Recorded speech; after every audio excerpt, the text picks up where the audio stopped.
Welcome back everyone. आज की class में हम लोग सीखेंगे सिंपल क्वेश्चन कवर, जो कि बहुत ही सिंपल एंड बहुत ही शॉर्टकट मेथड हम लोग फॉलो करेंगे। चलिए तो फिर स्टार्ट करते हैं इसका मेकिंग प्रोसेस। एक स्टैंडर्ड साइज क्वेश्चन कवर करने के लिए टोटल 3 पीसेस फैब्रिक हम लोग कट करेंगे, जिसका अलग अलग मेजरमेंट हम लोग इसमें फॉलो करेंगे।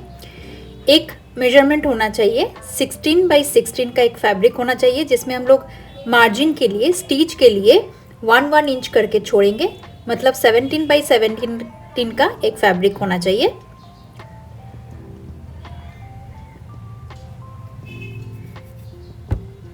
ऐसे करके दोनों साइड हम लोग 17 बाई 17 मार्क करके जो आपका एक्सेस पार्ट होगा उसे कट करके रिमूव करना है। तो एक्सेस पार्ट को हम लोग ऐसे करके रिमूव कर रहे हैं और एग्जैक्ट इसका मेजरमेंट अभी 17 बाई 17 का हो गया।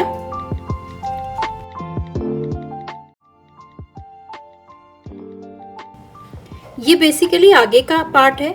अभी हम लोग पीछे का पार्ट भी कट करेंगे। पीछे टोटल 2 पीसेस हम लोग कट करेंगे। रेडी मेजरमेंट इसमें 16 इंच का होगा, तो इसीलिए हम लोग +1 करके किए हैं, तो इसीलिए 17 इंच हुआ। अभी दूसरा पार्ट कट करेंगे, उसका रेडी मेजरमेंट होना चाहिए 16 बाई 11 इंच का, लेकिन उसमें भी हम लोग सेम लाइन छोड़ेंगे और उसके लिए स्टिच एंड मार्जिन के लिए लेंथ में होना चाहिए 17 इंच, और जो विड्थ है उसमें हम लोग 1.5 इंच एक्स्ट्रा छोड़ेंगे, तो उसमें हम लोग लेंगे 12.5 इंच। तो 11 इंच के जगह 12.5 इंच लेना होगा। तो अभी हम लोग जो कट कर रहे हैं ये 17 बाई 12.5 इंच का एक फैब्रिक कट कर रहे हैं। तो उसका एक साइड हो गया 12.5 और दूसरा साइड जो है वो 17 इंच का मेजरमेंट है। अभी इसे भी हम लोग कट कर लेते हैं। लास्ट जो हम लोग और एक पार्ट कट करेंगे उसका मेजरमेंट रेडी मेजरमेंट होना चाहिए 16 बाई 5 इंच की, लेकिन उसे भी हम लोग सीम लाइन के लिए एक्स्ट्रा हम लोग मार्जिन के लिए छोड़ेंगे, तो उसका होना चाहिए 17 इंच बाई 6.5। 6.5 मतलब हम लोग 1.5 इंच एक्स्ट्रा रखेंगे स्टिच एंड फोल्ड के लिए। रेडी होना चाहिए 5, तो इसीलिए हम लोग उसमें भी 1.5 छोड़ने से वो हो जाता है 6.5। तो टोटल हम लोग इसमें 17 बाई 6.5 की हम लोग और एक पीस कट कर रहे हैं।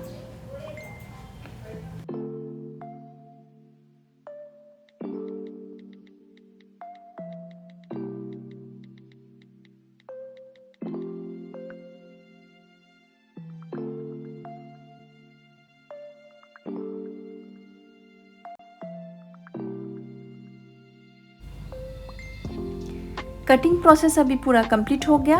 अभी हम लोग जंप करेंगे स्टिचिंग प्रोसेस में। अभी स्टिचिंग प्रोसेस में क्या करना है, फर्स्ट जो ये पोर्शन हम लोग देख रहे हैं इसमें हम लोग 1 इंच करके फोल्ड करेंगे।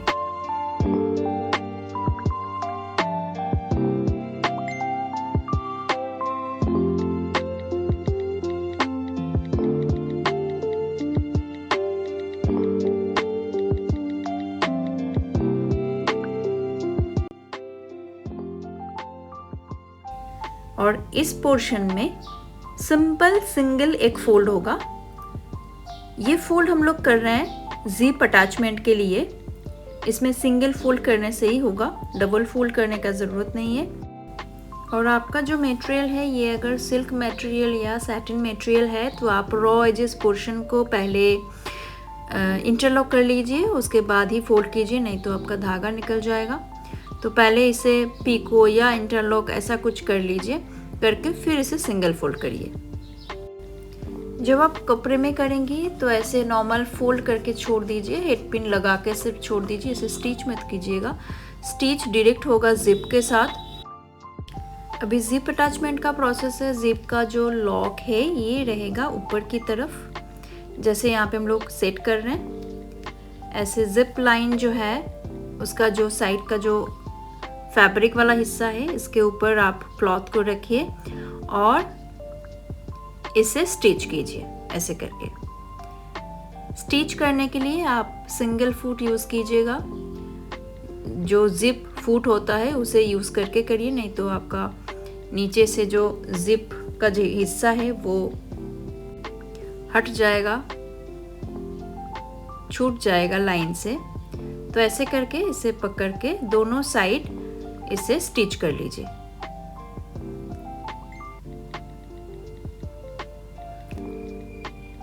पहले हेड पिन से सेट कर लीजिएगा, उसके बाद ही मशीन स्टिच कीजिएगा। यहाँ पे हम लोग स्टेपलर में ये चीज़ दिखा रहे हैं ताकि ये पेपर है, इसीलिए जब आप कपड़े में करेंगी तो ये से मशीन स्टिच करना है और पहले हेड पिन से सेट करके कीजिए ताकि आपका फिनिशिंग प्रॉपर आए, अच्छा आए। स्टिच हो जाने के बाद अगर आपका जिप एक्स्ट्रा है तो इसे लॉक को अंदर कर लीजिए और जो आपका एक्सेस पार्ट, जो आपका एक्स्ट्रा पार्ट रहेगा जिप का, उसे आप कट करके हटा लीजिए।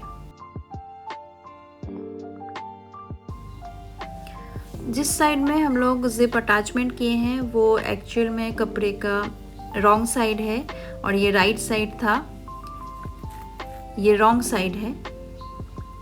तो राइट साइड ऊपर होना चाहिए। दूसरे कपड़े का भी राइट और रॉन्ग साइड डिसाइड कर लीजिए, चेक कर लीजिए। तो फिर राइट के ऊपर जाएगा राइट साइड और रॉन्ग साइड रहेगा बाहर की तरफ। नेक्स्ट हम लोग अभी इसे बॉक्स करके स्टिच करेंगे। 1/2 इंच मार्जिन लेना है, सीम लाइन के लिए सिर्फ 1/2 इंच हम लोग रखेंगे और फिर इसे ऐसे करके मशीन स्टिच कर देंगे। चारों तरफ 0.5 इंच रख के स्टिच कर देंगे तो फिर कुशन कवर आपका रेडी हो जाएगा। इसे सिर्फ पलटना बाकी है, ये पेपर है इसीलिए हम लोग नहीं पलट रहे हैं। जब आप फैब्रिक में करेंगे तो इसे आप जिप को ओपन करके पलट सकती हैं। मिलते हैं नेक्स्ट क्लास में। Thanks for watching.